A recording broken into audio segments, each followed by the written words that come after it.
safeties, hopefully, with some corners. I feel like that's a piece of my game that I'm ready to show also this year. Have they talked about kind of why they want to do that with you? Is it primarily to get other guys in the field to give defense just different looks with To you? But they've kind of talked about why they want to move you around a little bit. Is that because they want to kind of give defenses different ways they have to guard you? Is it to get other guys in the field? What's kind of like the thought behind that? Yeah, I mean, just all those things really combine. Honestly, just to we got a deep room, so we could put anywhere. We can really put anybody anywhere, and for me to be able to adjust is going to be a big deal for all of us. To adjust to new positions everywhere. It's going to be a big deal, and we're all excited about that. So we can showcase like all of our talents in different ways, being on the outside or inside or wherever they ask. Do you kind of expect defenses will probably like command more attention? I mean, I would expect, honestly, yeah, I would expect that. It's kind of a pretty good year. Yeah, I would expect that. And you mentioned you're kind of excited to maybe show some of your skills on the outside against a corner like that. What's for you like primarily like the biggest difference when you're playing slot versus when you're lined up outside and top a little bit? I mean, you're just on an island. It's man versus man. Beat them most of the time. I mean, you're not always going to get man, but you get more of it. You get one-on-one matchups, which I like, which I think I'm pretty good at also. And like I said, I'm just ready to showcase that I can do that at an elite level too. How much input do you have on the creative ways they might be able to use you? Like, is there any kind of give and take with Coach Hart to say, like, hey, I saw this, I like this, can you try this? Right. They definitely given me like more freedom. I feel like CJ also. If CJ sees something, he tells me, hey, like maybe sometimes you need to do this or go inside. Little stuff like that, which is a big part of me getting open and making plays. So just having all our brains together, sitting down and just talking about new ways we can be creative is it's huge for us. It's a reason why we're successful a lot of the times. Just being on the same page, knowing, I could do a lot of different stuff, but just being ready for all of that, really. Do you like that part of it, just sort of like talking out ideas and talking Yeah, rather than just always being yeah. here just going to play? I mean, I think to be a good receiver, you have to be like real creative, and that's where we're moving to. Just being creative, not being robotic, so to say. Just 12-yard in. I mean, it's hard to guard when you're pushing or doing a lot of other stuff, and I think that's one of the key things that we do well. Did you do any of that at Rockwall? I feel like you had a lot of freedom there too. Yeah, for sure. Yeah, and that's where it started really. Our coaching staff there did a great job just moving me everywhere because I was getting double and triple teamed, and so yeah, it started there, and hopefully I can just keep doing it this time. Creative way coaches tried to get you the ball? You said what? What's the most creative route that you've ever ran? Creative Whether route. it's here, whether it's in high school, what's the most creative thing that somebody has come up with just to get the ball in Jackson's hands? The most creative thing probably is just when they say run a certain distance and you can do whatever. You can break in, break out, go up, go down. Just when they give me the opportunity to be free is honestly like when I'm the most creative. And CJ, he somehow know where I'm gonna be, and he's a great quarterback, so he just puts it on me. So it makes it pretty easy for sure. How often did they give you those option routes? I wouldn't say pretty often, but we did a lot last year, and we completed a lot of option routes a lot last year. So I'm pretty sure we'll keep going in that direction, of course, because it's kind of hard when if I don't know where I'm going, how he gonna know where I'm going? You know what I'm saying? So that's kind of where we're building. What's the key to that? Just leverage? Yes, exactly. Leverage, of course. There's a lot of little stuff that goes into that. Just giving someone something and just seeing how DBs react to how I'm moving is honestly how I pick and choose. Jaxon, when you've broken all the records that you did last year, how do you build on that? How do you get even better this year? That's a great question. Really just bigger goals that I set for myself, honestly. individually and team, because my number one goal is to win the national championship, honestly. So, and for me to do that, I'm gonna have to step up even more.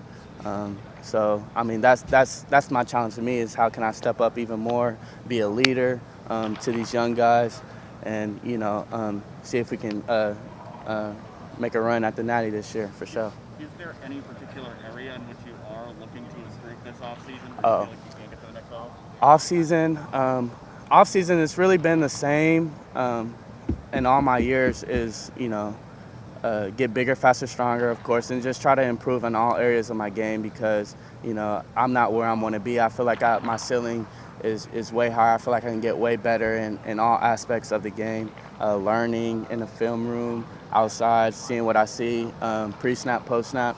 And, that's just what I can build on, just get smarter in the game, and I know it'll just keep coming easier for me, hopefully. Jaxon, how many games? Go ahead.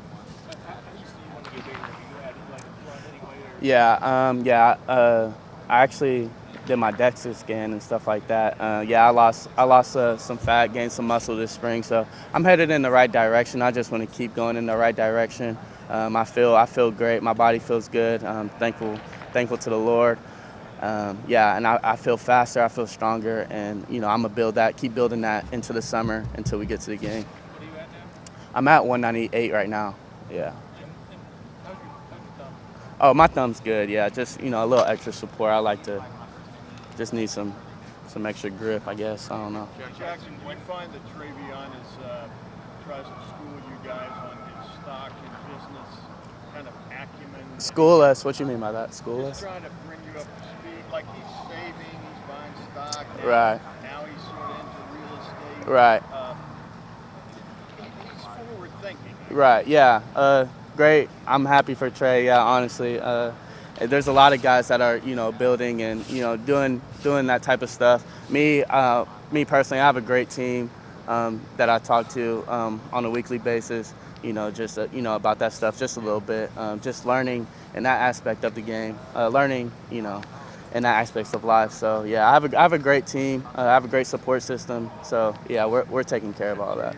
Yeah, I'm good. Yes, sir. Thank you. When you were talking about the creativity of the offense, I mean, there's been a lot of talk about versatility, probably already been asked about this, but whether it's moving from the slot to the outside and things like that. But I'm curious about how valuable it is to kind of see that whole picture of what the offense can look like, what you guys can do, and even if you're not in one spot, say what Marvin's going to do, what Matt.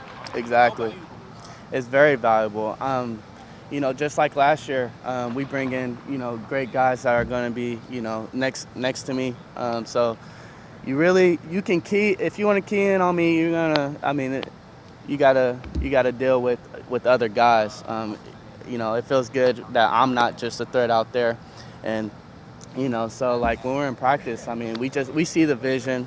We're not there yet. We know that we can, our standard is really high, which is a good thing. So yeah. Do you feel like I don't know? I mean, is that something that you can take into say the next step of your career? Like, Yes.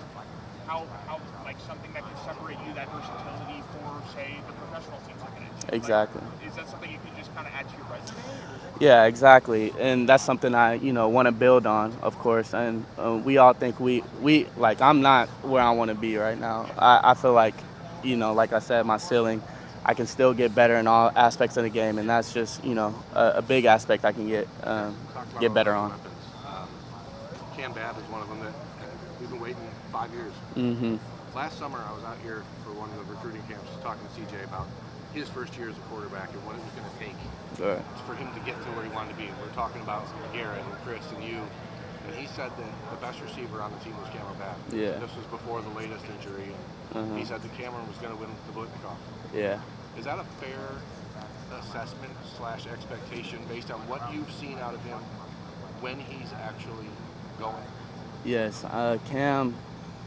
Yeah, Cam. He has all the tools when we're out there, and he's just an explosive player. Just when he's out there, he's just an explosive player, great player, and we're all waiting to see him, get out there, I just can't wait to see him play, honestly. I know I don't want to talk about it too much because I know when he gets out there, he's everything, that's said, all the answers will be answered. How emotional is it for you guys as a group to see him, everything he's gone through? Yeah. I mean, some guys like yourself, Yeah. it almost looks easy, right? Mm-hmm. Then you see someone who's had to persevere everything he's had to persevere through. Yeah.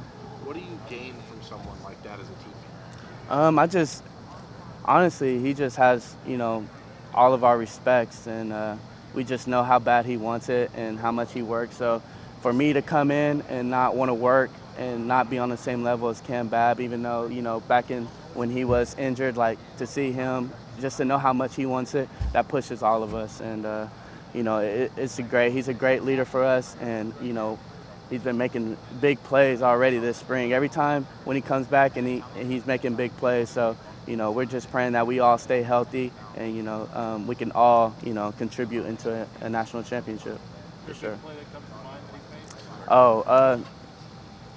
Yesterday he ran a out route. He caught the ball and just floated in the air as a DB came under him, and he just got up high, reached for it, and was just floating in the air. Just crazy athleticism. He's a crazy athletic person, and that's what I feel like one of his best traits to this game. You mean he defies gravity? Is what you're trying to say? Defies gravity. He's fast, physical. He got all the tools, and he's a great leader also. So we're excited for him to be back, happy for him, ready for him, to suit up. Compared to this time a year ago, what is different about Marvin Harrison Jr.? What have you seen improve? As he said, he hadn't really gained a lot of weight, but he's gotten more swollen. Right. Yeah. What have you seen just improve about him? Yeah, I mean, Marvin Harrison Jr. I mean, he's a worker. His ceiling's so high, and he just gets better every day. He's a competitor. He comes out here and just tries to win every battle. So he has nothing. I mean, there's nothing else you can do besides that. He's here, almost every day after hours just working, and his ceiling's high. And Marvin's been making plays, ever since he got here. So for him to continue that, his everyday consistency is just, for him to do that is what blows my mind. And these guys keep me on my toes, so we make sure we all got to bring it. You have as novel a name as I've ever noticed, Jaxon Smith-Njigba. Mm-hmm. He's Marvin Harrison Jr. Mm-hmm. Yeah, what marvelous. That's yeah. what I call him. What kind of weight is that for a young man to follow? As I told him, he's a taller, maybe faster, but bigger version of his dad. He's in the Hall of Fame. Yeah. What kind of weight do you think that is to carry? Honestly, I don't know. I'm sure. I know he wants to live up, to all that, but he's riding his own path, of course, and he's going to do great here and the next level, and we're all excited. I mean, his dad was a Hall of Famer, one of the best ever to do it, so he's had that example, and I feel like he's used that in his advantage. That makes him so good, and just not trying to think about that, just trying to think of how that could help you succeed. I feel like that's his mindset, not him trying to live up, Yes, to him. Exactly. Have you met him? Have you met his dad? I have not met him personally, but hopefully. I actually told Marvin yesterday when we were running routes last night that he needs to come talk to us. So if you're watching this, come talk to us. Thanks, man. The evolution that you'll have to go through this spring and into the fall to prepare for a slightly different role, can you help us define what that is? Yeah. I mean, not exactly playing a completely different position than what you played in Right. the past season, but also there's some nuance that might be different. Can you explain what that is? Yeah. The biggest thing for me is just I'm trying to be more vocal and just coming out here and practice every single day, just like the older guys did, and work, my tail off every day, every rep for the young guys, and just to get better. I mean, I'm blessed with this opportunity, to lead these guys, every day. So, I'm just real blessed. Positionally, Yeah. is there something that you'll have to change in your toolkit, if you will? I wouldn't necessarily change, but my mindset is I want to get better at everything I did last season. Just tweak it, level up, just 1 or 2 notches, and I think I'll be playing a little bit more outside, so I have an opportunity, to get those one-on-one chances, and and do what I do. But it's fascinating, though, when you come from a situation where you had 2 first-rounders essentially Right. playing with you, and you still got the ball a ton. Right. Yeah, You know it's what I'm saying? crazy. Like that's an interesting dynamic. And Yeah. when you move to that position where you're going to be the first guy to get attention, Mhm. are you saying that basically that is you're going to have to defeat coverage maybe in a different way? Oh, yeah. You know what I'm saying? I'm sure more eyes will be on me, honestly. But when guys leave, new guys come in, and we have great guys on the outside. So yeah, if you want to do that, then you got to prepare for Marvin Harrison Jr., Julian Fleming, Emeka, and Cam Babb, and all those guys. So I mean, I feel like we have the advantage every week. So I mean, whatever happens, happens. How much time outside have you gotten in Last practice question right so here. far? You said what? Have you gotten much One time after that. outside in practice this week? Oh yes, sir. I got a little bit in the Rose Bowl too. A little bit. I played an outside a little bit, so we were just building from there. So yeah. Hey, Jaxon, I heard Last question right Brandon Marshall, former star NFL receiver, say on a podcast recently, he was in college at UCF, that he was working on getting 2 feet in bounds even Yeah. in college. Uh-huh. Is that something that you guys work on, specifically, you working on right now? Yes, I'm definitely trying to transition into that, into those 2 feet. I'm excited to do that. But yeah, we're working on it. Just cause it's just good for just to be a receiver, just to get 2 feet down and stuff like that. But but yeah, it'll be fun. Is that something Coach Hartline has been teaching? Yeah, I remember last year, like Garrett and Chris, like, hey, y'all gotta get 2 feet down. So yeah, so we're all, especially I think I'm trying to move towards that too. All righty, we'll get you out of here. Jaxon, Cool. thank you. Thank you. Appreciate it. Thanks.